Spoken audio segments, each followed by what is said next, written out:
Hello everyone, welcome to the 23rd K8SUG Singapore Meetup.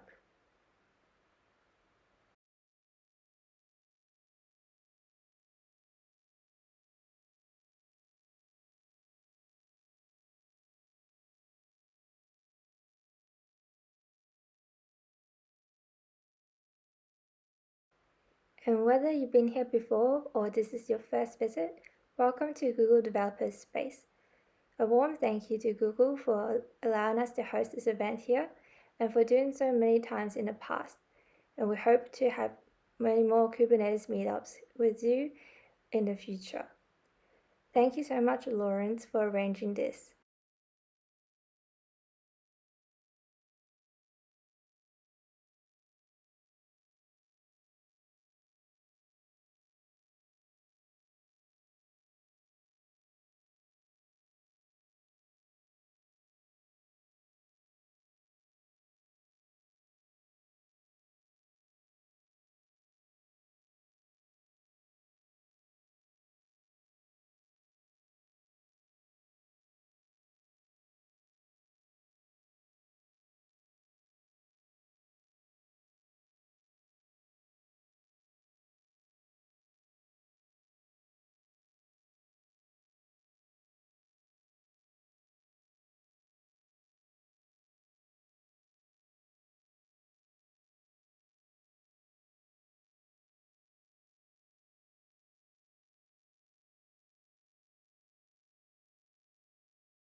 Let me introduce you all formally to the 23rd Kubernetes Singapore Meetup. My name is Louisa, and it's an honor to be here in person tonight attending my first Singapore event. Previously, I was a co-organizer for the Australian Meetup and actually helped host the virtual event for the Singapore from the very beginning. Thank you, and now I'd like to introduce our event sponsor again, which is Google, of course.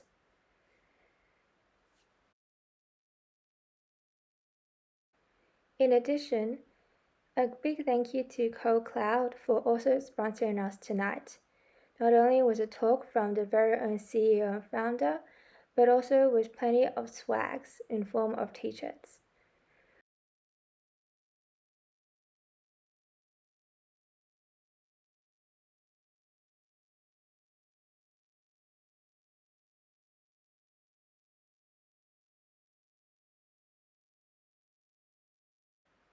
If you didn't know already, CloudCasa is a platform for learning Kubernetes and aiding you through your certification journey.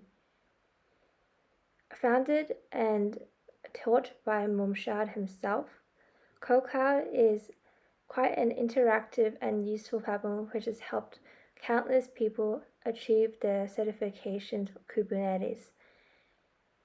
And by attending tonight's meetup, you have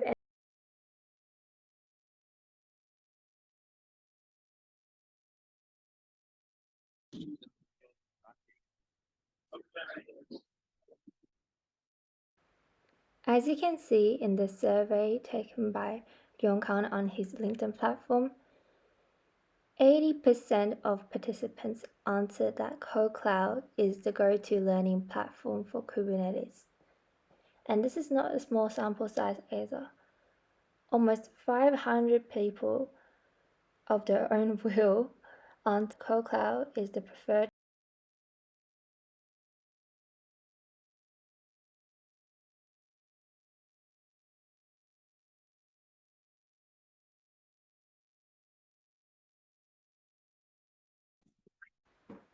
Now shout out to our main sponsor, CNCF,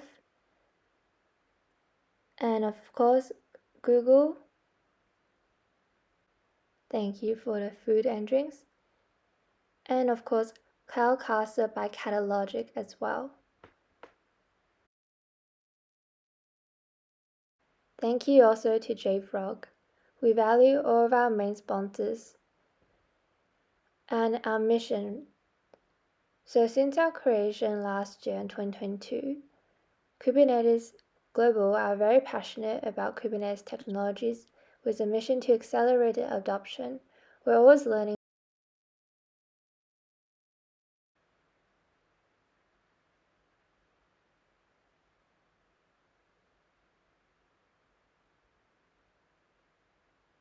So now the agenda for tonight. As mentioned, we have two very exciting talks lined up. The first is by Mumshad himself. So the CEO of CloudCasa will be talking about Beyond the Bridge, mastering Kubernetes through certification, where he will explain tips and tricks about gaining those K8 badges. He will also give you a tour through the learning platform have achieved their goals through the community formed by CloudCloud.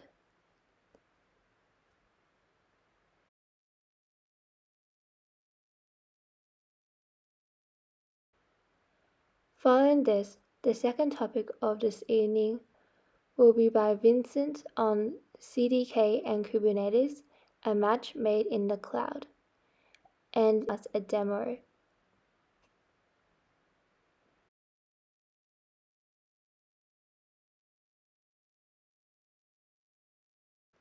And if you haven't already, check out our new LinkedIn page, where we post all things K8SUG Global related.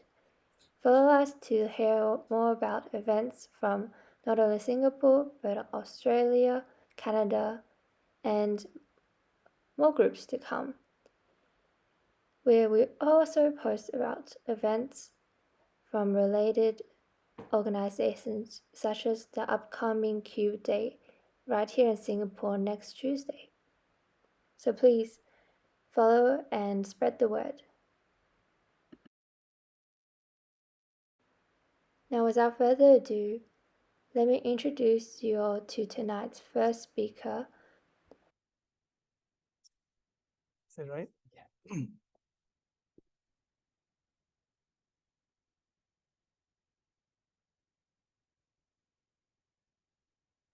This one.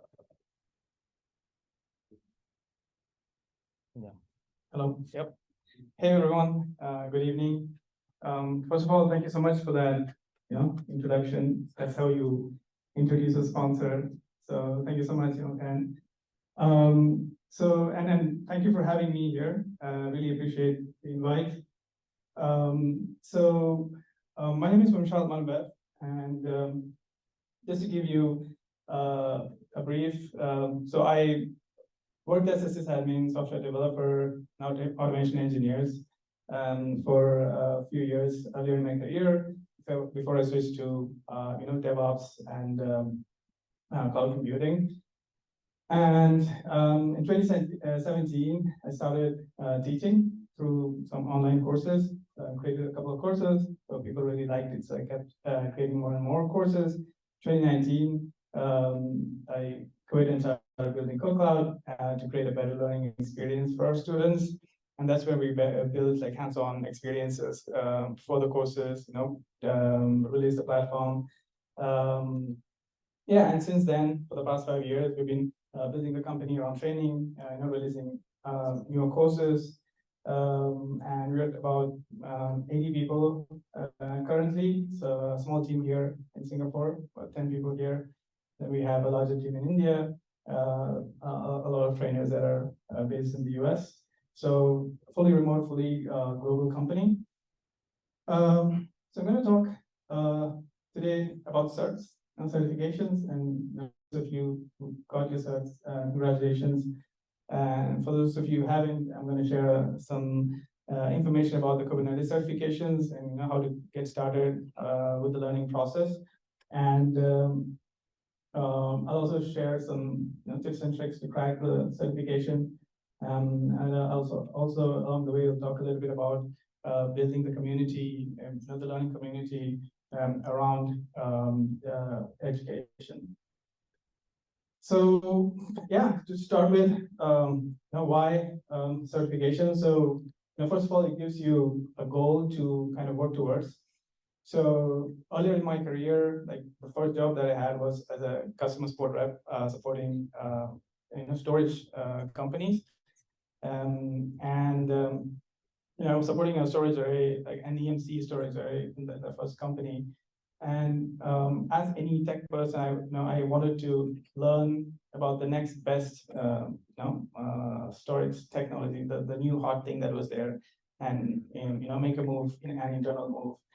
And every time I applied for that position, they rejected me saying that I didn't have the experience working on it. So I didn't have the experience, but I wanted to work on it because I wanted to get the experience.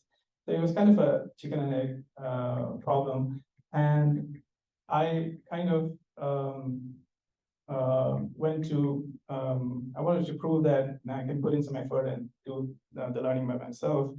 And so that's when I restored to getting a certification. So that was my first certification that I did.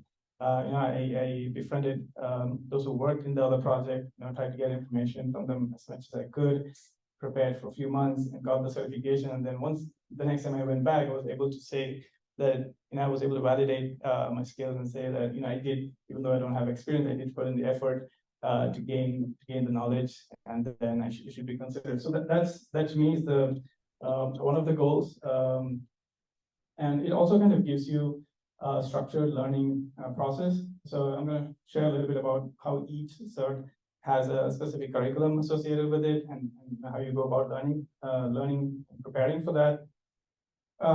So, and this is also especially helpful when you're learning something new. Before you learn a little bit of it and decide that you've learned enough, the certification kind of gives you a list of things that you have to go through from start to finish, and it makes sure that you actually go through and really learn about everything that's given there, before deciding for yourself that you're done sufficient amount of learning. And then lastly, you have got to do it for the journey, the learning experience, to enjoy the learning experience and learn as much as you can as part of the process, and not really just to get the badge at the end. So talking about badges, currently there are 4 certifications available for Kubernetes. So there's the basic certification, the Kubernetes and Cloud Native Associate, which is one of the newer certifications, and then you have the CKA, which everybody, a lot of people know about. Then you have the CKE, and then you have the Certified Kubernetes Security Specialist, the CKS. And then there's a new certification that's going to come out next month in January, and that's the Kubernetes and Cloud Native Security Associates, the KCSA. So a little bit about each of them, and so the questions at the end of the session are going to be based on this. So the first one, the KCNA, stands for Kubernetes and Cloud Native Associate. It's a very beginner level certification, and it tests your conceptual knowledge. So it's basically a multiple choice exam, and it covers the fundamentals of Kubernetes, what container orchestration is, what the cloud native architecture is, observability topics, and also application delivery, that involves like Helm and tools like that. But this is a multiple choice exam. And then you have the CKAE, which is a professional level certification, and this is for application developers and engineers. They're responsible for building, deploying applications on Kubernetes. So this is a 2-hour exam, and it's a performance-based test. So you actually have to, it's a hands-on exam, not a multiple choice. And that, this particular one talks about how to deploy applications. So it will be about deployments, stateful sets, daemon sets, observability, how you configure logs, how you monitor logs, and all of that. And CKA, of course, like one of the most popular certifications out there today. So it's a professional level certification. It's hands-on, and it's for administrators who are responsible for building and managing a cluster. Right? So it talks about storage, troubleshooting, deploying, designing a cluster, installation and configuration, and workloads and scheduling services, and all of that. And then you have the CKS, which is also a professional level certification, 2 hours hands-on, but this is mostly on the security side. And so this is basically for everyone who's responsible for securing the Kubernetes cluster and the applications deployed on them. and that's basically everybody. And so this is not necessarily just for the security people. Ideally, I would say this is for everyone, because it talks about a lot about minimizing microservices vulnerability. So what are you should think of when you kind of design the application when to be deployed in a Kubernetes cluster. It talks about supply chain security and all of that. And the final one, the new one that's going to be released in January, is the Kubernetes and Cloud Native Security Associate, and it's also a pre-professional level certification, so it's a multiple choice exam. It's not a hands-on exam, and it's for an hour and a half. That's the duration. So this is kind of like the CKS, but with a little bit more basic level certification.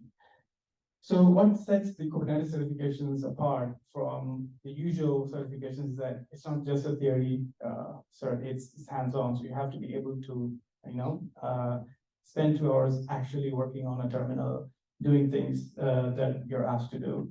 So this could be deploying something, this could be securing something, this could be troubleshooting, something that's wrong.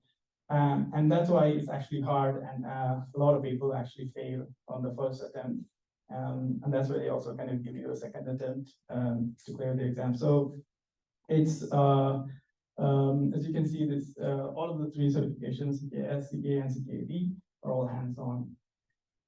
And that's really, and that is also one of the things that it kind of goes beyond the badge itself. It's the hours and hours that you spend really practicing and making sure you're able to do that. So when we first, when the courses were first built, we actually could only build a video-based course.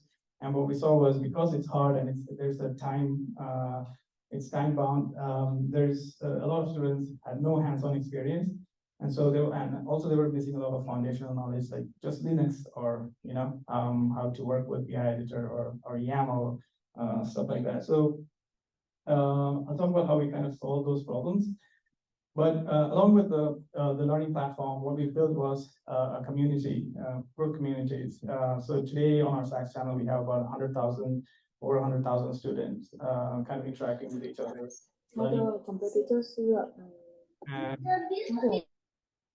Sorry about that.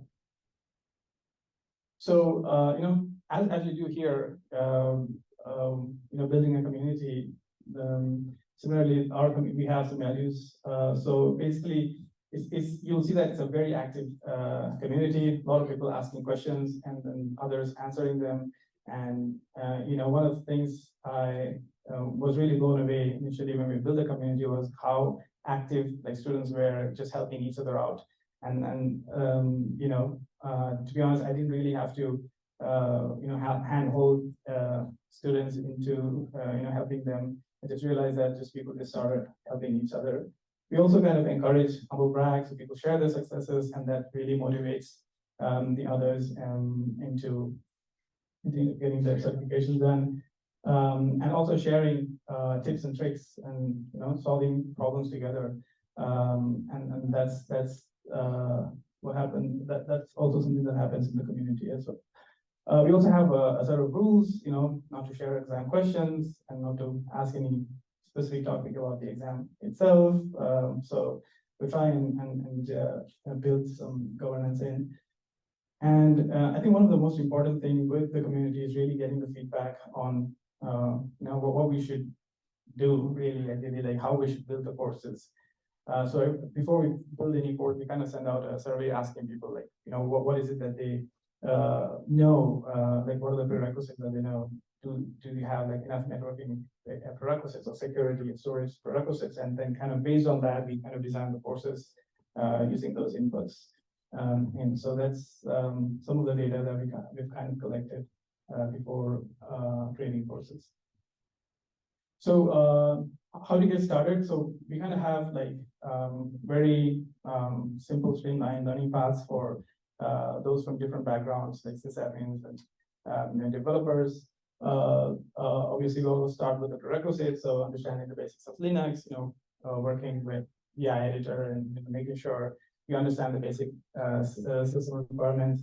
networking, security, storage basics, so basically computer science basics, software development best practices, like what it means by build an application, to deploy it, all of that, building images and Docker, the basics of Docker and containers, all of those things, and then finally with Kubernetes, I think building a local cluster, deploying a cluster on your laptop, learning the basics of that. So to kind of make it easy for users to learn and practice, we kind of build our in-house lab environments. So these lab environments kind of open up right in the browser. So after you kind of watch a video, the lab opens and you're asked to do, you're given like small specific tasks and you're asked to do that. And we kind of validate your work and kind of give you instant feedback. So this with this, we were also able to kind of simulate the exam environments and give you kind of a real feel for how it's going to be in the actual exam. So just to give you some idea into the usage, so to date, we have provisioned over like 15 million sessions. So these are like 15 million instances of like Kubernetes, a cluster deployed for each of our students. So we use like virtualization technologies like Docker and Docker technologies to build our labs. And as you can see, on a daily basis, we have about like close to about 40,000, anywhere from 30 to 40,000 sessions that are provisioned on every day. And some of our top students kind of blurred their names, but some of our top students spend like more than 1,000 hours on the labs just practicing. So this is like learning the basics of Linux, to learning the basics of Docker, to practicing the a lot of scenarios for the exam that we're prepared, going through the mock exams many times. So I think so the last section is a little bit about tips. So once you go through the learning journey, once you go through the labs, once you understand the basics, and once you register for the exam, what do you got to do on the day itself? So it usually you have about like 19 to 20 questions, and they all come with kind of different difficulty level. So you have a lot of like easy questions, and then you have kind of medium level questions, and then you have like a few, one or two like really hard questions, right? So the tip is the first one would be to now you don't always need to get like everything right. It might be possible to get like everything right in 2 hours.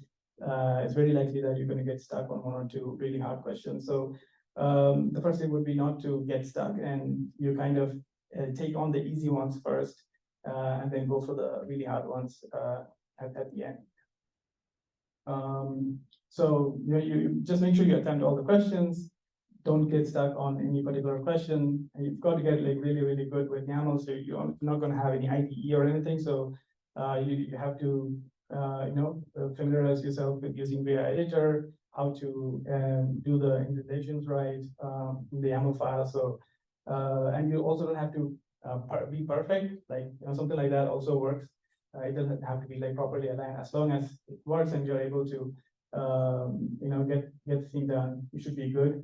Also imperative commands, so you don't have to spend all the time that you have preparing, creating YAML files and editing them. If you actually get really good at imperative commands to get the work done, then that's a lot easier. It's going to save you a lot of time. And then you can use shortcuts and aliases. So the PO for pause or RS for epic sets and all of that.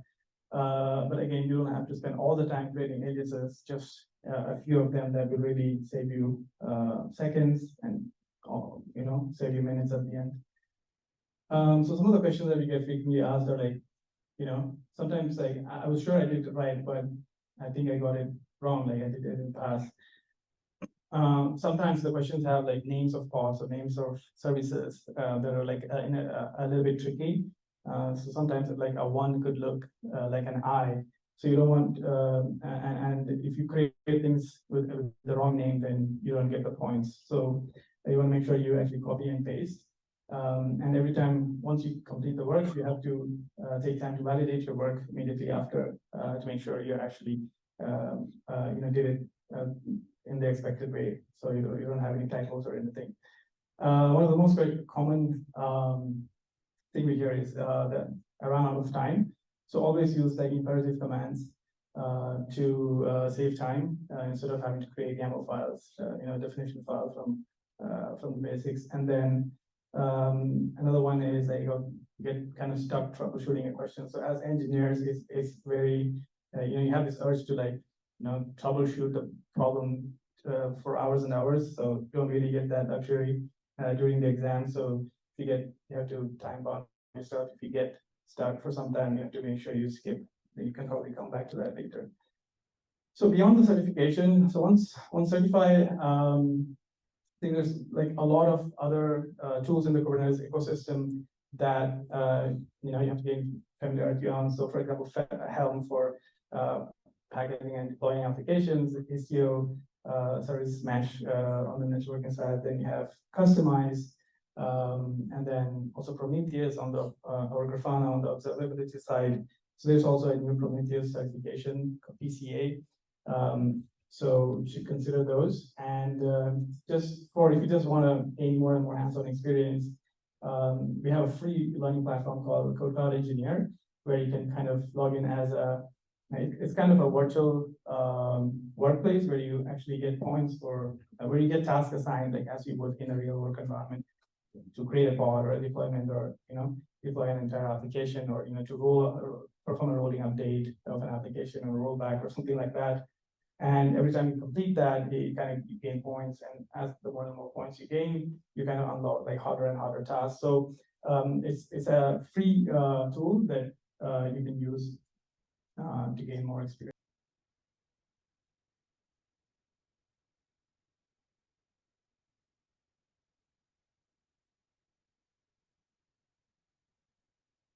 Just have a question about your DevOps cloud, more like how you manage you mentioned the lab.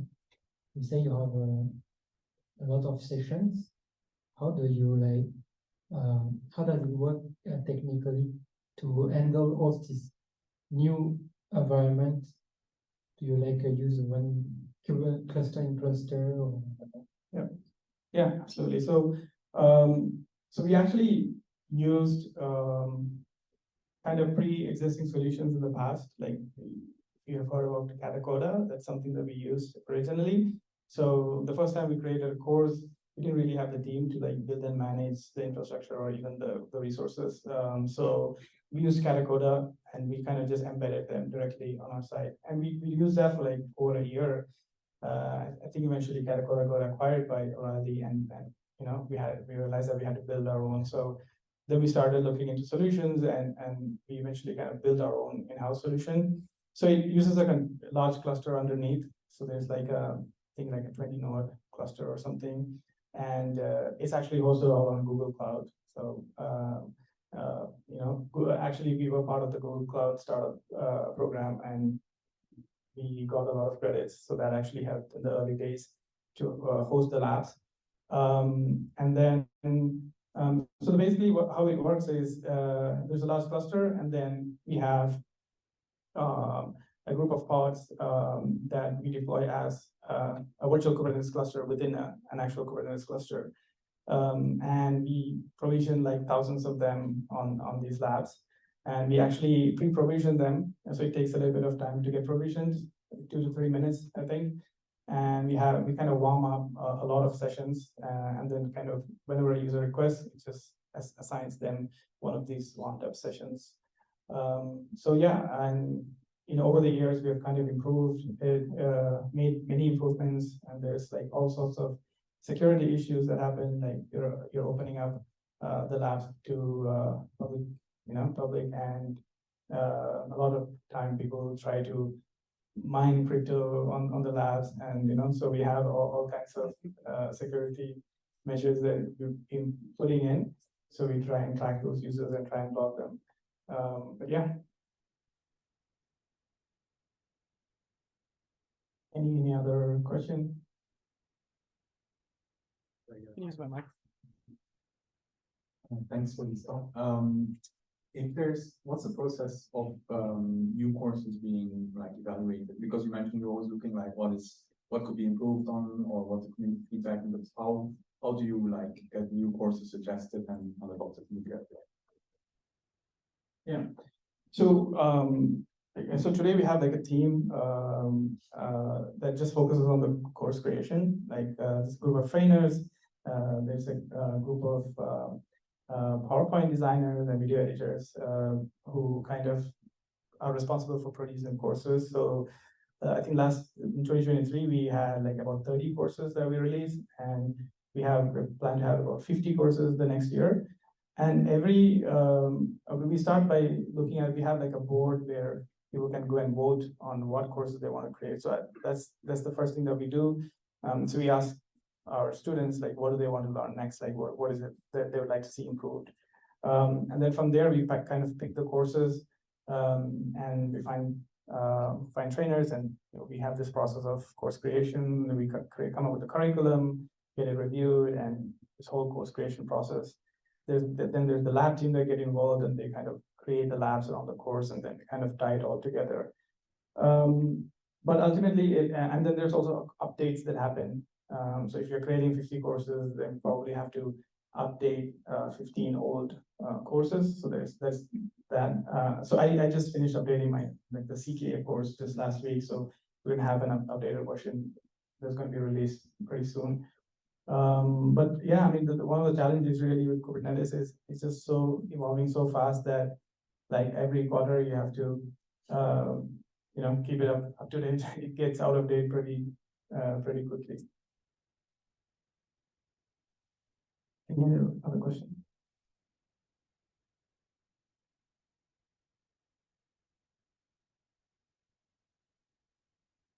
Okay, my question is a little off topic. Like, this organization is you started this from scratch, right? Have you ever experienced cluster failure? Kubernetes cluster failure, like application stopping while executing it.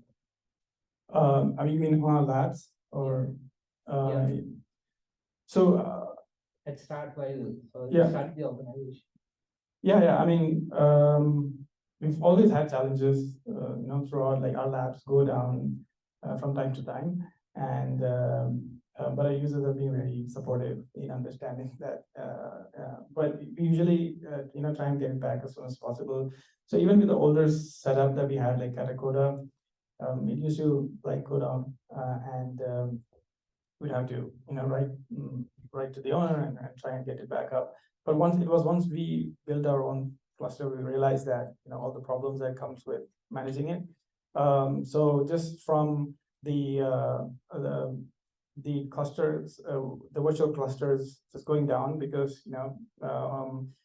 sometimes it doesn't manage the load properly, and when one user tries to, let's say, they run a MySQL container or something, it takes up a lot of space, and then it kind of kills other sessions, and then the other users also kind of get affected.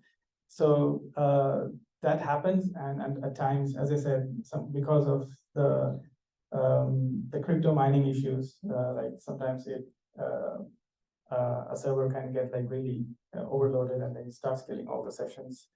So over a period of time, we've tried to improve security. Other is set resource limits for different for each cluster, each virtual cluster that we provision, so that like a single user can't really take down other users.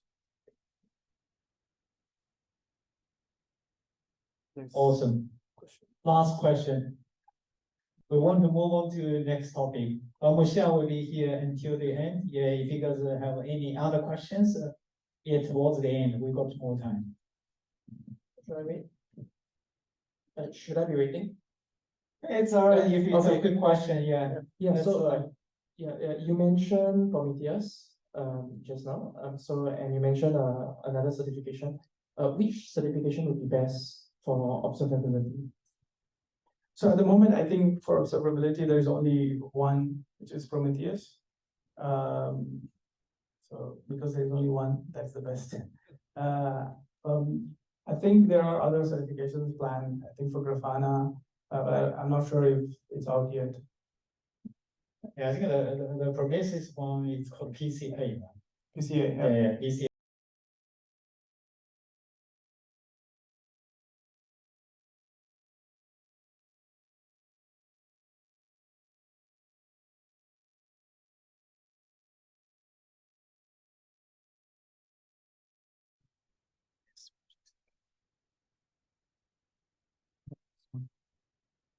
Where's my presentation? This one. Okay. All right. I hope everyone, I love the talk. I think you never stop learning, and it's great that there's so amazing platforms out there. I hope that after my talk, your team is inspired to make another course. All right. So yeah, we're going to talk about CDK for Kubernetes. And then I'm going to give you a problem statement, some introduction about 2 different components of CDK, and if time permits, a demo. And then we'll look at some advanced or some tips and tricks, and finally compare it to some other similar technologies. So I am Vincent. I used to be based out of Singapore and part of the Kubernetes communities, like organizations back in, well, I started out in Vietnam, Ho Chi Minh City, organizing Docker meetups. And then in 2016, when I came to Singapore, I was doing Docker Singapore, then Kubernetes meetups in Singapore. And then I also helped organize one of the Singapore DevOps days. And then COVID happened. And then after a long time, since this year, we started a chapter for Cloud Native Computing Foundation in Ho Chi Minh City, Vietnam.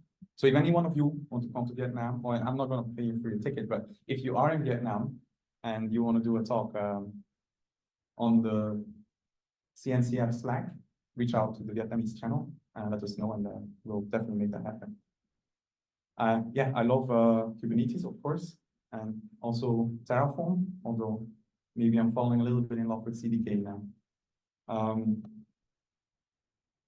Okay, so the problem statement. So as we just saw, one of the very important parts of preparing for the exam is actually to be ready to write that YAML, right? That amazing YAML that Kubernetes gives us. And it's quite complex, right? There are many tools in the ecosystem. I saw there's courses about Helm, there's Customized, even on the slides as well. But I found that a lot of these tools are missing some components, like how do you test your Helm chart? There are some community tools to do the testing, but if you look at most of the Helm charts that you find out there, they're not properly like tested, like unit tested. What about the distribution of it? Like Helm uses a different packaging system called Helm Registry, and now it also supports OCI, so you can put your Helm charts into Docker registries or compatible with Open Continuous Sync. But that's kind of reinventing the way of distributing software, I feel like.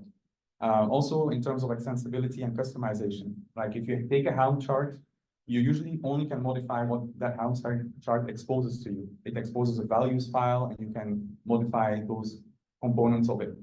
But oftentimes, we actually need to customize something else, and then you can combine Helm with the post processor like Customize to change it, but then you have to learn both Helm and Customize, or you can use Customize with the Helm expander, and so you can do these things. It's a real problem. I mean, just look at how many different initiatives there are there to manage deployment of Kubernetes. Right, Prometheus, Grafana, who built the dashboards for Prometheus. They have Tanka, which is based on JSON-net language. So you have to learn JSON-net, and you have to learn a library for Tanka. There's KCL-line, a new language to write deployments on top of Kubernetes. There's an interesting blog post from Learn Gates, who's also used to be based in Singapore. I don't know their competitor.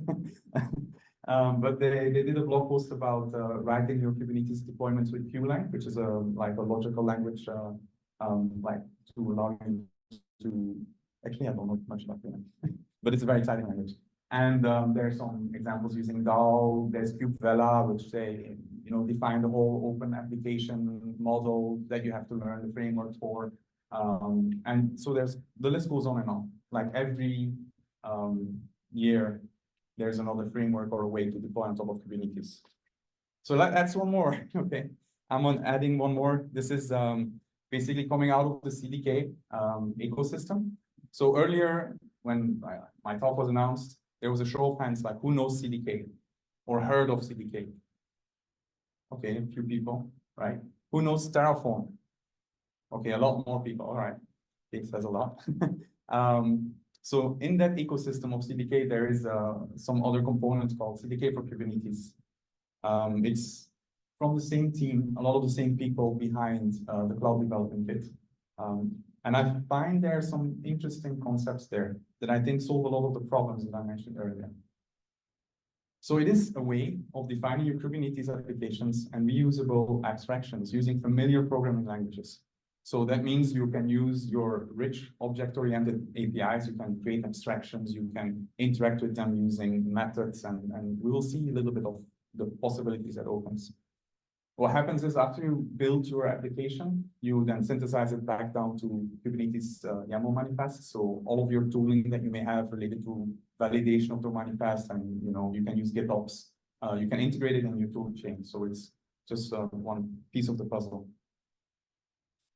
So yeah, like I mentioned, it gives you the ability to express your abstractions with a strongly typed data type. You can define interactions, so you can show, like you can develop methods that show the intent of what you're trying to do, which is a little bit difficult. The Kubernetes YAML manifest or the specification is very powerful. It has many like dials and knots that you can make it work exactly what you want. But that also makes it very complex. So sometimes it's a little bit hard to see what is actually the intention. And we'll look at an example for that. And you can create polymorphic programming models. So you can implement something that implements a behavioral interface.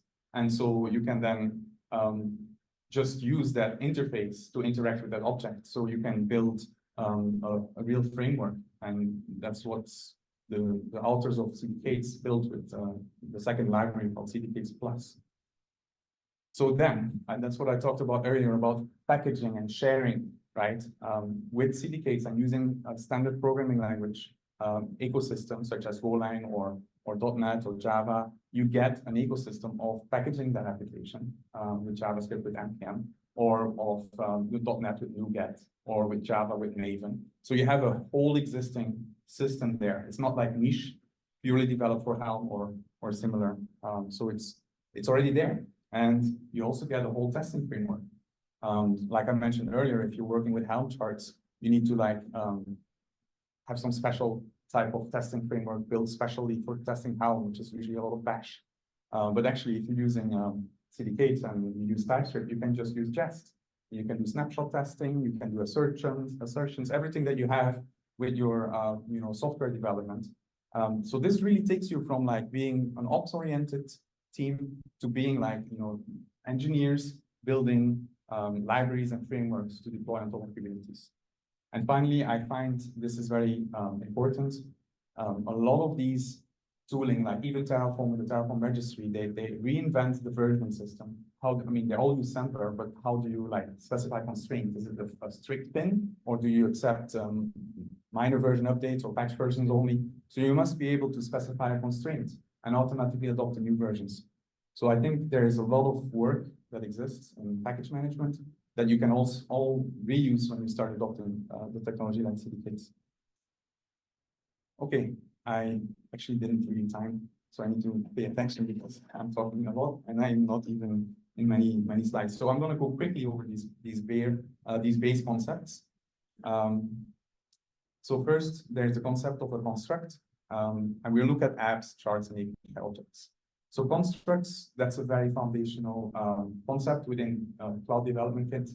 Basically, it's a building block which finally renders down into the target language. So when we are using CDK, it renders down to some other cloud providers' special thing. And when you use CDK-TF, it renders down to Terraform, right? You may be familiar with Terraform, it uses HashiCorp language. If you use CDKs, as we saw earlier, it goes down to Kubernetes manifests. So the construct is what actually gets rendered down. So the app is the entry point of your program. So when you define CDK's program or implementation, then you start by defining the app. And the app is the root of your tree. And as you build your CDK's object tree, basically you register every construct with that node within the tree. And the first level nodes are the charts. So very similar, So very similar to Helm. You also have, they call it also chart. So charts, they are also a construct, and they are the container for your other constructs. And that's the thing that you add into an app. And you can, at the chart level, define like common things such as this app is going to, or this chart is going to be deployed in this namespace, and want to have a certain set of labels assigned to all of your constructs within. So that's what the charts can do. There's one thing I wanted to note. In the documentation, it says that this renders down to a single YAML file, but actually you have a lot of flexibility in how you synthesize. So if you have a chart, or if you have an app of multiple charts, you can actually synthesize in different ways. Like you can say, I want to have one YAML massive one per app, or I want to have one file per chart, or I want to have a folder, and then I want to have one file per resource. So there's like an enum with a couple of options there. And I only found out later, so I was disappointed. I didn't know that, so I'm telling it straight away. Okay, API object. So the API object is kind of the foundational building block for CDKs. So remember, a construct is foundational for all CDK projects. The API object is foundational for when you build things for Kubernetes, because everything in Kubernetes is an API object, right? Kubernetes is a control plane with an API, and you fire off your definition of what you want, an object like a deployment or a stateful set, like you mentioned, or a daemon set, or a service or an ingress. All of those are API objects. They have a strict spec, and you give it to the API. Now you can use the API objects. Actually, you won't really interact with the API object directly. You either use something generated by a library, or you use something that you can generate with the CDK's import command. So in this example, I imported the Datadog operator, which is a special operator to create monitors in your Datadog system, for example.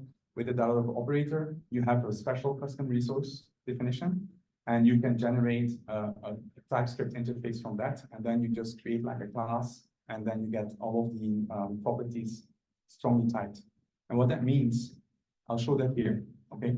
This is not impressive, okay? This is actually sad, because if you look on the right, this is the YAML spec on defining deployment with the pod on PFN to make sure that not two pods land on the same node. Okay, it looks quite complicated, but I don't think this looks any better, right? This is like JSON, this is worse. It's longer and it's cumbersome.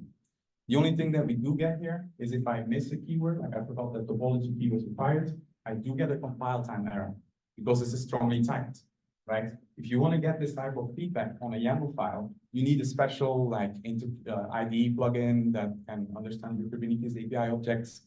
But does that plugin, is it able to generate a strong interface from any kind of custom resource? Maybe it does, but you need a lot of special things.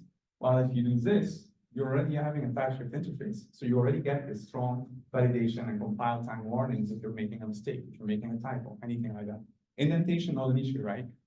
This is auto-formatted by the IDE.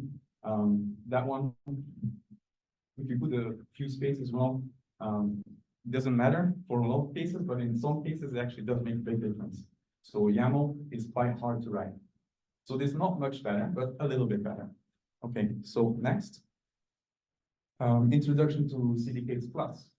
So CDKs Plus is the high-level abstractions that the team that built CDKs built on top of the library, on top of the generators for the basic API objects. So they actually create handcrafted objects or classes with for every native Kubernetes object, and they give it like a much richer API. So, and we will see how that looks.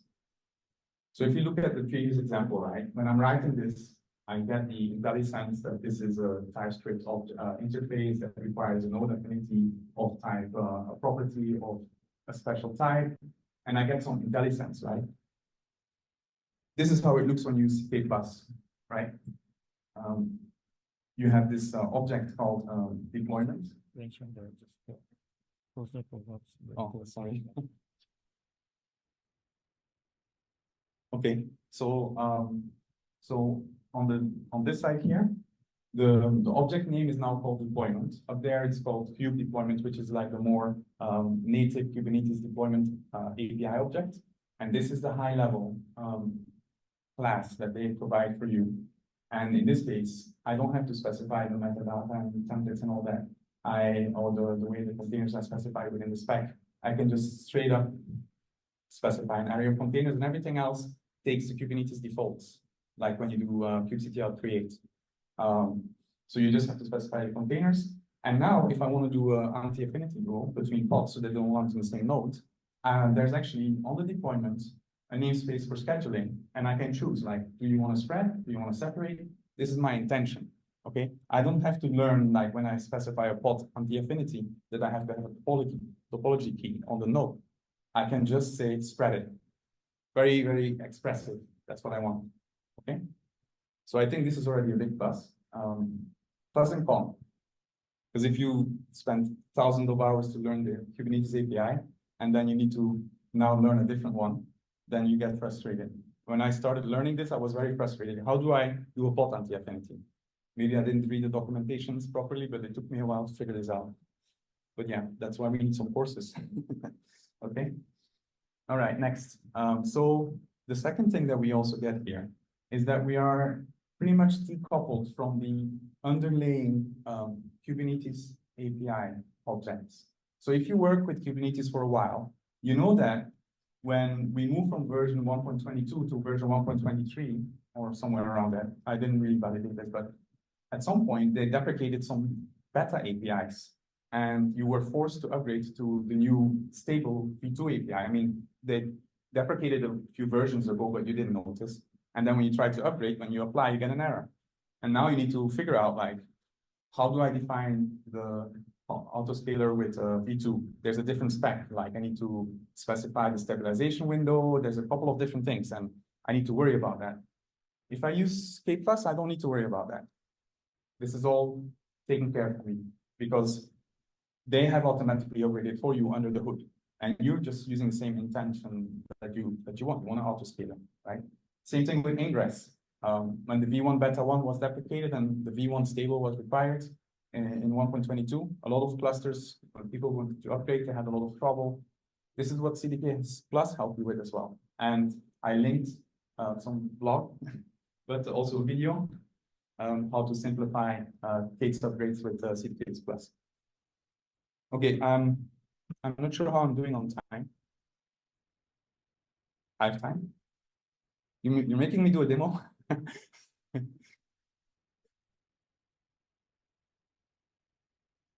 Oh shit, I have to do a demo. Don't know how to put this in.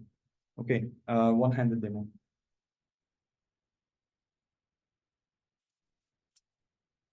Oh no, I don't want to do that. How much time am I? 15, yes, should be fine. Okay.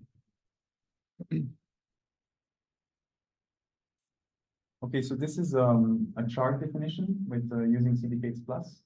I didn't highlight that earlier, but just to give you that like seamless upgrade experience, they actually vendor their library for CDK Plus by Kubernetes version. So this is currently using version 25. I'm not going to do a demo on how to upgrade because there's a video. If I share the slides, you can click on the video and I put the timestamp exactly when they do the demo of the upgrade. In this case, I'm just gonna, yeah, when I run the synth or CDK synth, I get this YAML manifest generated by CDK Plus, right? It's very detailed. And I just wanted to give you a little bit of an experience, like if I add new features, for example, I update my, this is my properties that I expose to anyone consuming my chart. The same like when you write a Helm chart, you specify values and you have to expose what they can configure. In this case, I'm letting them configure these fields. And then I also update. In this case, I'm making some defaults. So if you use Helm values and use Go templates, then you have to have like a special function to make sure like if the value is null, then there must be a default. Or yeah, the default is part of the default values that's in your Helm chart, but sometimes it's quite complicated to make sure the defaults are right. So in this case, you're just using TypeScript. So you're just saying, okay, if this is null or undefined, then you just take the value 80 in this case or something like that.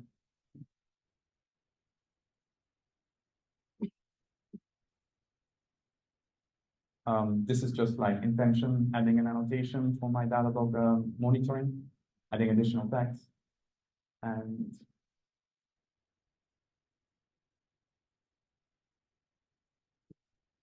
input. Okay, so just to show you that you can build your own construct library or your own construct. So I published another one called CDKs for Datadog. In this case, I implemented the Datadog operator interface. And now when I create a Datadog operator, I get information about like, this is Datadog monitor with strong type props. If I want to know exactly what those props are, I can use my IntelliSense to figure out what are my props here. And I can see I can specify audit alert type and it's strongly typed. So I know it's one of these and none other. Those are the only ones supported by the operator. So this allows me, if I, expose this to my team, because I'm the one taking care of Kubernetes and I'm building these tools for my engineers so they don't have to worry about like the details on how to implement this. I can define a very strongly typed interface for them to use this. So, and it's all right in the IntelliSense. I don't have to go to the Kubernetes documents or the Datadog documents to figure out this. This is all built into the interfaces. So in this particular example, I have added an autoscaler, and it will make sure that the average CPU utilization is below the threshold. But then if for some reason, maybe my cluster doesn't have enough nodes or some other reason it's still not able to scale out, maybe the autoscaler has a problem.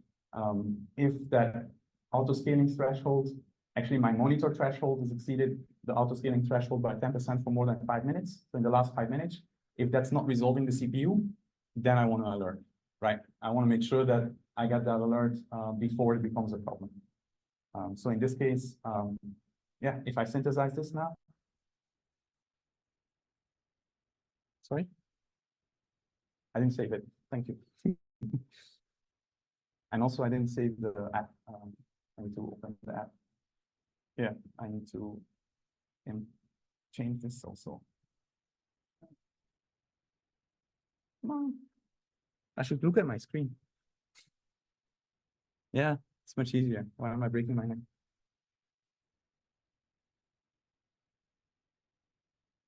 Yeah, so I just override, in this case, the auto-scaling threshold is by default 80, but I wanted it to be on 60%. So now if I'm running the synth. And if I'm lucky, my manifest has been updated and I should have the autoscaler and the Datadog monitor here. So it's been generated. So from this, it's making sure that all the values are right. So in this case, yeah, the type is metric alert and it's, yeah, this is a supported type. I know that if I go here and I want to change the type, if I put some typo here, for example, I don't know how it's written and I put an underscore, I immediately get a warning, like that's not valid. It has to be one of these. Okay, so that's the advantage to me. Like if you're writing YAML, if you're using Helm, I don't think you ever have this type of experience. Or if you do, then let me know because I didn't for years. Okay. So that was a demo. Some tips and tricks. Okay, so you're still able to leverage all of the Helm charts. I mean, in the Kubernetes ecosystem, everybody is writing Helm charts. Pretty much everything you want is available as a Helm chart. Helm has been propagated and adopted because there was nothing else. So with CDKs, you can still leverage Helm charts. It also integrates well with if you use something like Terraform, or if you even use CDK for Terraform, you can use resolvers to automatically resolve your Kubernetes configuration from your deployed architecture. And I think one important thing is that you really need to take a mind shift here, and I want to give an example on that. So to use Helm, there's a special construct called Helm, and you can just refer to like the version and the chart that you want to download, and then you will get like the values input. It does require you to have Helm on your machine. So if you run this in CI/CD, you need to also install Helm, make sure that your workers have it. And then after it runs Helm template and renders all the manifests, it basically imports them all in memory. So what you can do next is you can actually get those API objects. For example, I'm looking for the Redis master. And in this case, I'm adding an annotation. Maybe I want to add some anti-affinity rule, and the Helm chart didn't have the field for it. So I can modify that. Even the Helm chart doesn't support it, I can still manipulate the object. So this is programmatically manipulating it. And yeah, there's not much validation on that. That's kind of at runtime. So that's maybe a negative, but yeah, it allows you to modify it. I also mentioned that CDK's resolver allow you to fetch deploy time values from your infrastructure as code. So if on one side you are deploying your Google Cloud bucket, storage bucket with Terraform or CDK-TF, then you can just create a Terraform output for it. And when you pass in that object from the output object straight into your cron job, then at deploy time, the CDK's library will realize that this is a Terraform output that is not yet resolved. And it will try and go and do a Terraform state command to extract the value from the Terraform state after the infrastructure has been deployed. So you don't have to like apply Terraform, then wait for the value to be available, copy paste that into your configuration, and then get everything going, and then do that again for prod and staging and everywhere you need to deploy. So you can actually like program that. Okay, and I think this was an important mind shift after using this. If you come from Helm, you used to expose every piece of configuration through like a values file. Like you specify create service account true or false. You specify secret CRN, here's a string. It specifies give me a map, give me a record of string key and string value for all the reports bucket that this application needs to report, like push reports into or whatever. So if you do that, maybe your implementation looks like this, that in the constructor, if the secrets ARN is provided, then create a new provider, then mount the secrets into the container. Maybe you have a for loop on the report bucket and then add them as environment variables for your configuration. But if you're leveraging the programming language, you can actually build something much nicer. You can build, your chart property, you only need a tag. So when you create the sample chart here, you can just say, just provide me with a tag. And then because it's optional, maybe the user then later can call mount secrets and just specify the secret ARN. And then you do the same thing. If there's no secret provider in the chart, if there's one already, you will unmount the secrets, maybe destroy that object, and then create a new one and mount those secrets instead. So it becomes like very clear, and this is something that you need to get used to, because now you're using the power of a programming language. You're building objects, you're defining methods and interfaces, and you can leverage all that. So if you ask me to compare CDKs against things like Customize and Helm, I mean, first, I think the authoring experience it's your default IDE support. You can use established language servers for Java or TypeScript. They're all integrated in your IDE. You don't really get that with Helm, or you may need special niche custom plugins to make that work in Visual Studio Code. Next, the test frameworks are well established. There's a lot of tooling there. You can do mocking, you can do snapshot testing, you can do assertions, you can do so many things in Jest. It's a learning curve. If you're operations and you're used to just write a Helm chart and then it works or it doesn't, I don't know. But now you have Jest, so you do have to learn that, but it's so much more powerful. And you can use existing package managers. It's very expressive. And you can, generate strongly typed interfaces and get in the IDE compile time warnings about mistakes. If you use Customize, it's kind of schemaless. Only when you run it, maybe it works. And yeah, those are my pros and cons. And that's it. So questions?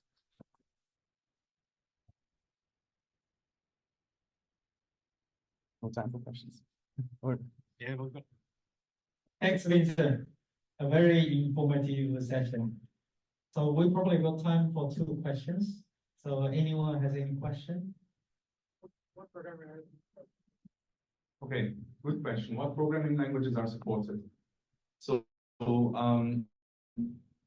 CDK uses something called GSII, and it basically runs a runtime in the programming language. And currently, the only languages supported are Java, Golang, TypeScript, JavaScript. Of course, they're the same. Python, yes, yeah, Python. Is there anyone I forgot? That's probably it. So there's a webpage on the GSII site where you can see the supported languages. I have to say one thing. GSII puts a lot of restrictions on the constructs that I built. For example, I cannot use special TypeScript omits utility features and things like that. And the first thing that I know some of my friends dropped when they adopted CDKs was like, you know what? I don't want to be bothered with using GSII's limitations. I'm only publishing for TypeScript. So if you go online and you look for constructs, the chances are that they exist in TypeScript, but maybe they don't exist for Golang. But if it's like a proper construct built by someone who really puts in the effort, 100% you get the Golang support and the Python support and everything. Yeah, .NET. Yeah. One more, last one. Yeah, one more. Someone else. You first. Yeah, one more. Thank you. I just wanted to know if does it work well with the GitOps workflow? For example, Yeah. like CD or Yeah. I had it on the slide, but I didn't mention it when I talked. So yeah, it's synthesizes to Git, and then it's just YAML. So you can, because the synthesis process takes ownership of the target directory, right? If you're synthesizing many applications in the same directory, it might be a little bit complicated. But if you're able to like really segregate, if you use Argo CD and you define your Argo CD apps in different folders and you synthesize into those folders correctly, then it just works. It just works because it's just YAML. I mean, my personal preference is to do the GitOps with YAML in Git. There's a lot of plugins for Argo CD that allow you to give it a Helm chart or customize, and then it expands it. I had the horror story in my previous company where they were using a lot of expanders and interpolation, and it was like I changed one value and I had no idea what's going to happen. So there was like you merge and you pray that it will be correct. And if you keep your YAML manifest in Git, you can run validation against it. You can do policy checks on it. And it's, I think, so that's why I like CDKs, because I'm just rendering, and it doesn't really matter. There doesn't need to be an expander in Argo CD. I can just write it to disk. It's pure YAML. As long as whatever I use writes YAML, I'm fine. Yeah, that's it.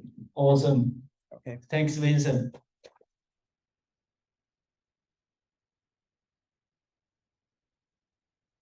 You guys know we have a LinkedIn page. Yeah, this is the one. Yeah, please, follow us. Help us reacting. I believe most of us, most of you guys fill out the Kubernetes Singapore form, right? You guys all answered yes to helping us. Correct. Yeah, thank you. Yeah, please remember to help us to promote our events. So this is our LinkedIn page, but I'm actually also looking for more sponsors. So the reason I want to sponsor is mainly we need someone to cover the food, drinks, to bring us more fun, to have more swags for us to share. Okay, this is a link. If your company or you know anyone would like to sponsor us, yeah, please let us know. Speakers, that's one of my other challenge. So my three main challenges to run the meetup. I need to find a space like a Google developer space. It's big enough for us, but we're not like a different, some other groups is pretty small. We need only Google can fit us, not other cloud providers. Okay, so we also need speakers. We need more speakers from the community. So that's where, we are completely running by the community, by the volunteers.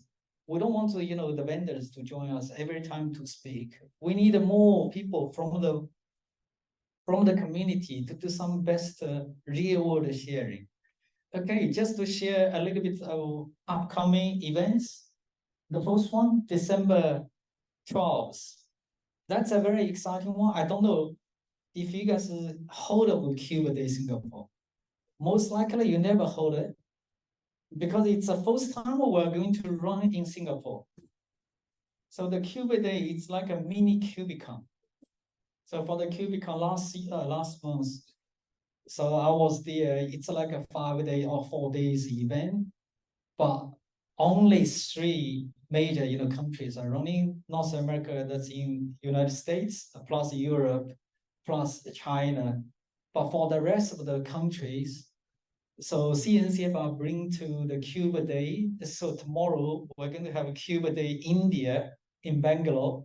And the next week, 12th December, we're going to have a Kubernetes Singapore. So we are glad to be the only partner to helping them organize the event. And also we're going to have a K8SUG So if you don't know how to pronounce it, K8SUG, Kubernetes User Group, I say the K8SUG, okay? K8SUG Canada. So we are also running in Canada. And then plus 19th January, we're going to, again, we just published the event. We're going to, again, at Google, we're running our next meetup here. And then followed by our Australia team, we're going to 24th January, K8SUG Australia. And UK, that's the next one we're going to launch. So hopefully I can have Mumshad to join us just before KubeCon in Europe. The very interesting one, you guys all would like to join for free. I don't want to pay, to be honest, I don't want to pay. Even so the late pass needed like $460. I told the guys, from America, even you ask for $60, you probably won't be able to get many people from Asia to join. So I managed to get some free tickets for, hopefully for all of us. If you guys are interested, everyone should be able to get a ticket. So 100%, save 100%. And we will share the slides anyway. So I guess everybody already fill out the Google form, right? If you haven't filled out the Google form, you probably won't be able to get the access. So hopefully in the next few days, we will register you guys. But again, just a reminder, you guys agreed to help us to promote, okay? Yeah, please do it. Yeah, some more fun activities. Towards the end, we're going to have the quiz time. Just to highlight our Singapore team, we got mainly, Fazia and the British.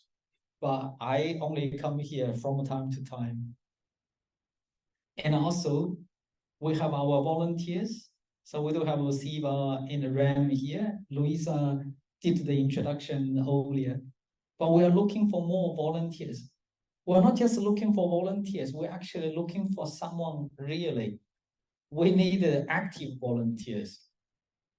So the real volunteer is, you come to join us, including myself, I'm also a volunteer.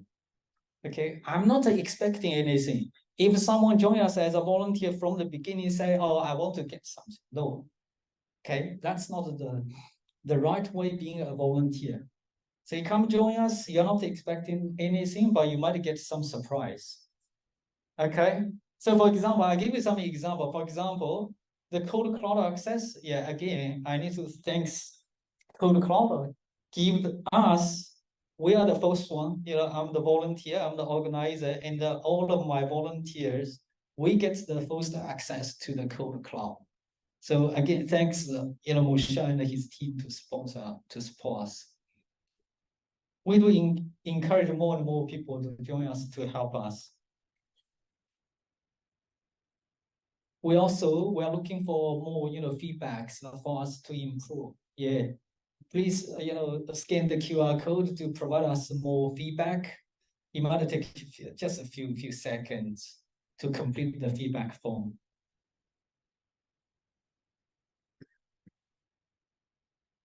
But if you haven't got a chance to take a screenshot, don't worry, we will share the slide deck. So we also have a Telegram group.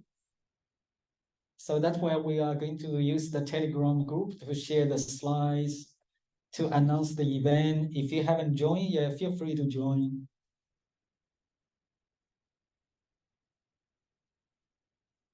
So the last part is the quiz time. Yeah, this is a fun part. So you come here for learning, right? We will check. Did you guys actually learn something? Okay. So let me switch my screen.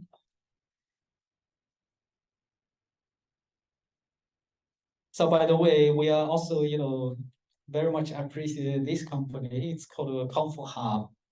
They give us the access. You guys, the reason we need everybody to register via meetup.com and the Comfort Hub is you guys might experience when you register from our Comfort Hub, it's so easy.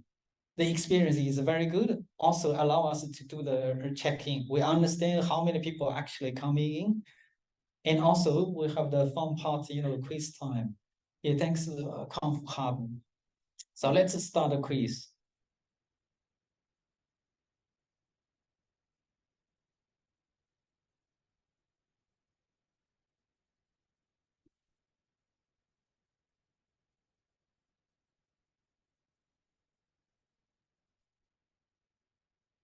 Duration we need to change. Is that right? Huh? No, I'm not. I'm not doing it change over.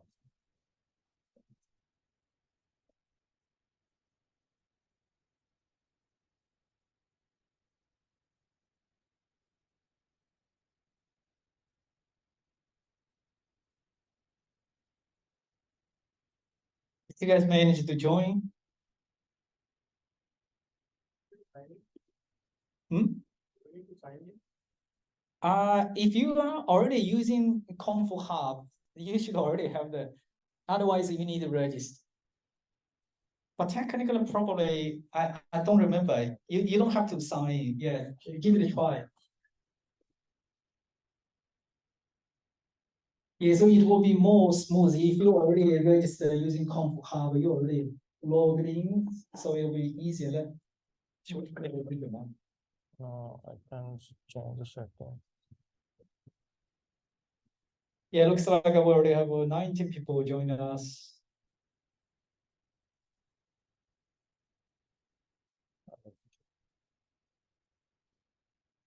No, it's not registered. I'll try.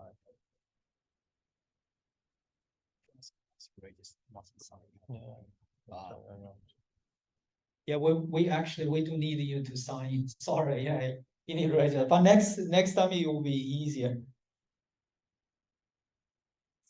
So if you sign by the Conf Hub to register, basically you just take a pre-fill. All your details are already there, so you don't have to re-enter your username or your name, email address. Yeah, how many of you are not able to log into this? Yeah, looks like we got 36 right now. Yeah, probably we'll have a lot more than 36, 39, 40, 41.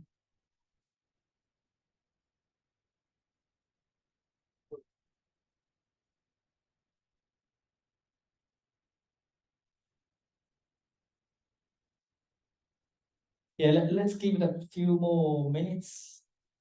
Change it.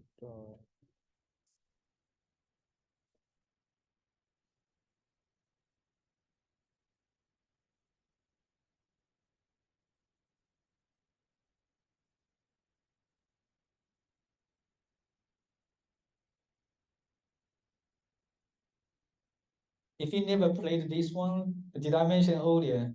The first you answer the question correctly, get some high points. So after the quiz time, we're going to have the ranking. So from the top, you got more choice to choose the swags. So right now I do have a Code Cloud sponsors some, is a t-shirt, yeah. I don't know how many, but only the top you can get the t-shirt. And I also have some people talking about bring your own stuff. I bring my own swag to share with you guys. Okay, that's the one. That's my own collection from KubeCon in Chicago. I do have some swags to give away as well. That's why I'm asking if you guys can help us to find more sponsors. So I'd love to give everybody a swag, but right now I don't have.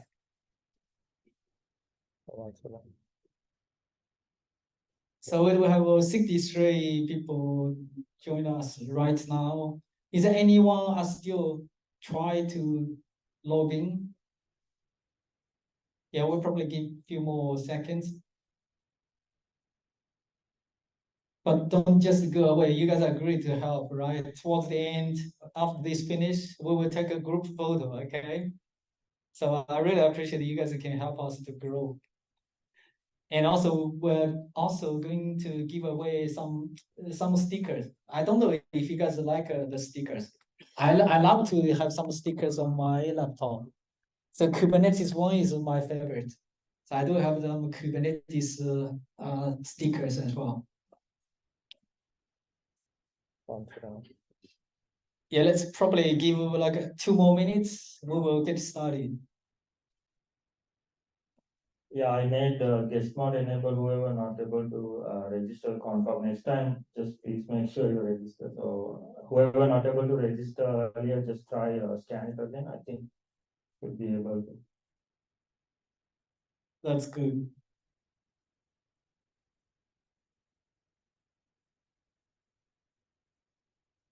That's amazing. 75. But looks like we got more than 75 people here. I want every one of you join us, participate.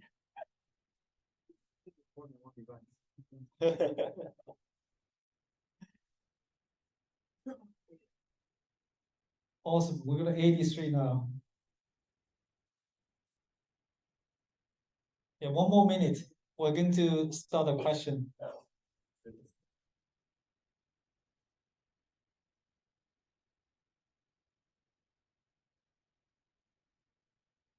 How many online?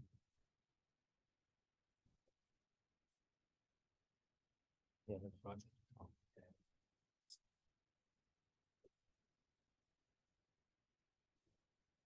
Yeah, for those of you joining us online, actually for the cloud access, we are able to give you as well if your answer is on the top 5. Yeah, so it's not limited to physical, but for the swags here, it must be here we can give you. We're not going to ship to you. Yeah, it costs us more. Okay, let's get started. The first question. Are you guys ready?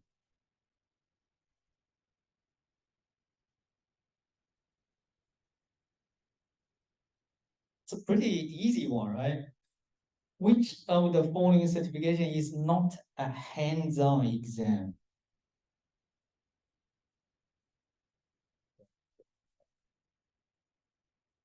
Yeah, we're going to give you like 10 more seconds. Awesome, we got 90 participants. So now I'm going to show you the leaderboard. Did you get the correct answer? So who is it? Pila, right? Awesome. And Anna, yeah, the top few, nice. But we got 10 questions. We're going to test you seriously. The second one, are you ready? So minimize security vulnerabilities is a topic covered in which of the certifications below? So we're talking about the security vulnerabilities. Yeah, I thought it's a very easy one. It should be a very easy one. Right?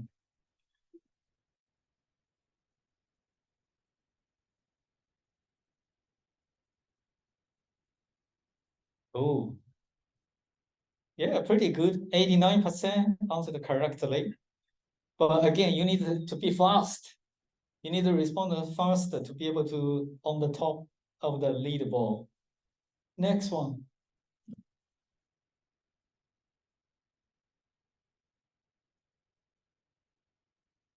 Which of the following requires CKA as a prerequisite? So that means there is one exam requires CKA first before you can take that particular exam.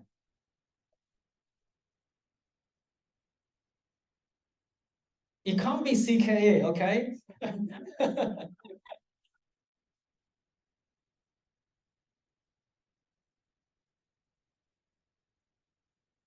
Who gets the correct answer? Come on, only 42. But who is the top? Yeah, I think the top was changed now. Next one.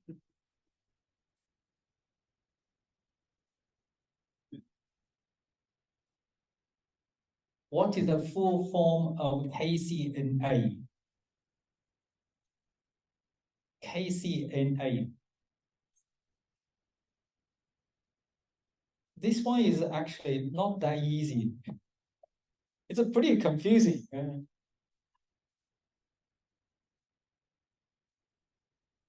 Let's see. 2 more seconds. All done. Yeah, pretty good. We got 50 answered correctly. Next one.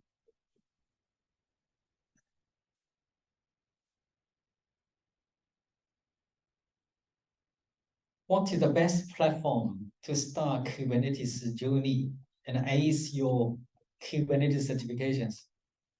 Don't tell me you answered this question wrong. I would be very surprised. Are you seriously joining us learning to learn? If you answer it wrong.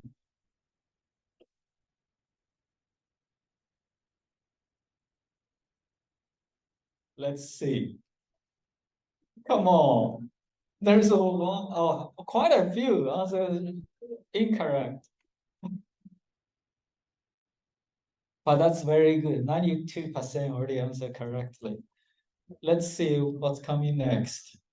So the next few questions are all about the CDKs. So the CDK allows me to define resource in which category?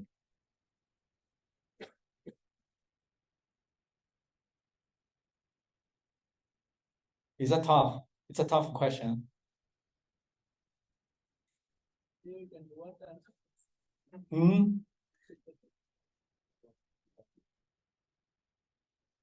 I think Vincent did cover that one. So the Python, Golang, TypeScript for any Kubernetes cluster, either cloud or on-prem. Yeah, it looks like the top few already changed. Yeah, still a few more chance to get to the top. So this number 7 question: when do we want to adopt a CDKAS?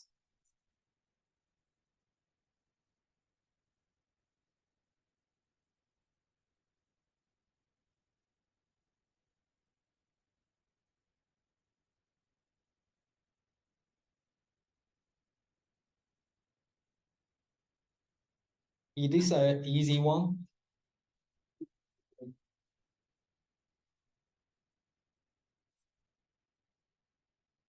Not too bad. 53, you get it correct. 3 more questions. Actually, 2 more. Yeah? CDKAS values can only come from which one? Yeah, it could be all of the above. It could be none of the above.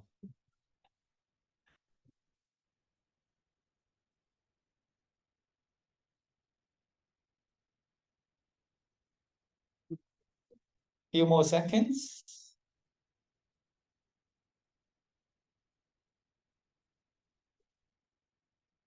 It is all of the above.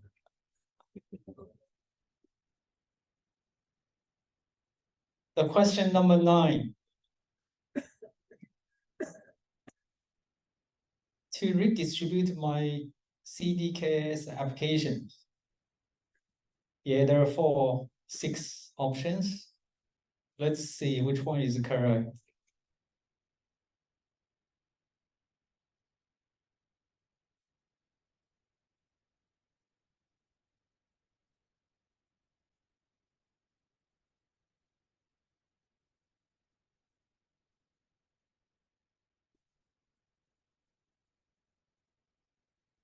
The first one is correct. I can use any packaging system provided by the programming language I use.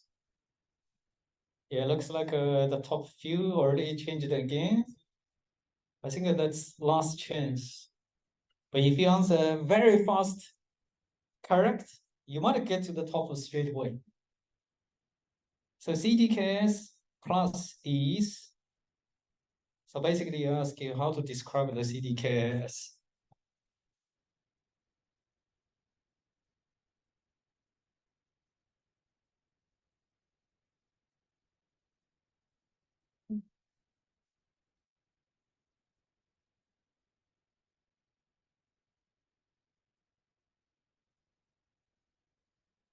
All done. Congratulations. I don't know how many tissues code cloud you guys have, but as we mentioned earlier,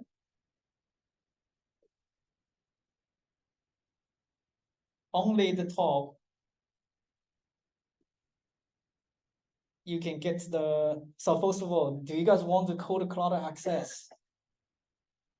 So only the first 5 you get the code cloud access.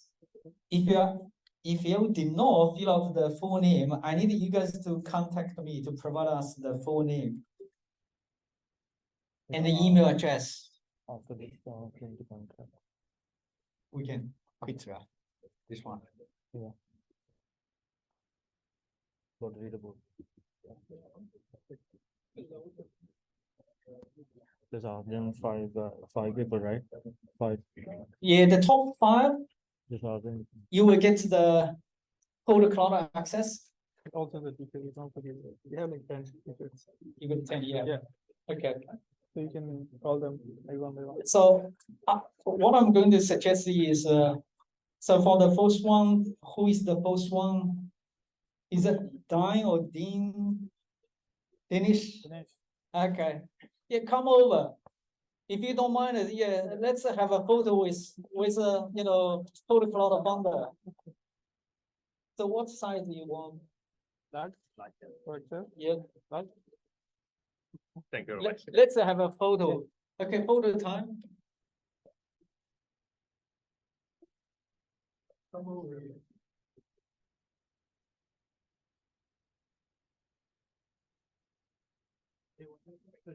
Yeah, one more.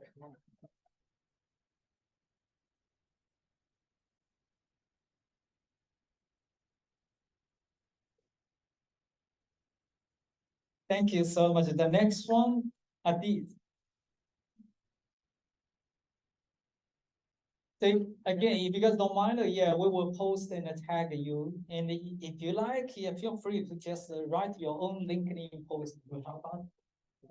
I mentioned earlier, the reason is I want the more sponsors. By doing the post, we can get the more sponsors, definitely.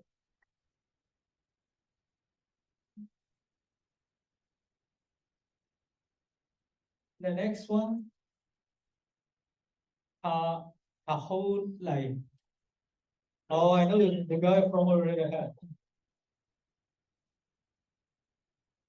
Medium, XL, L. No L. To do with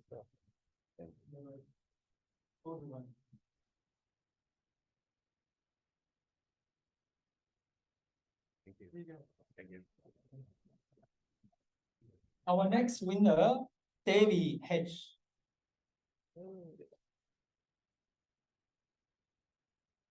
Thank you, sir.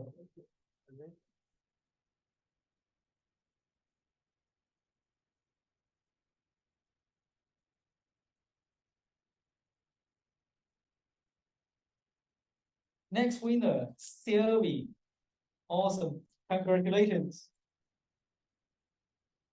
Yeah, that's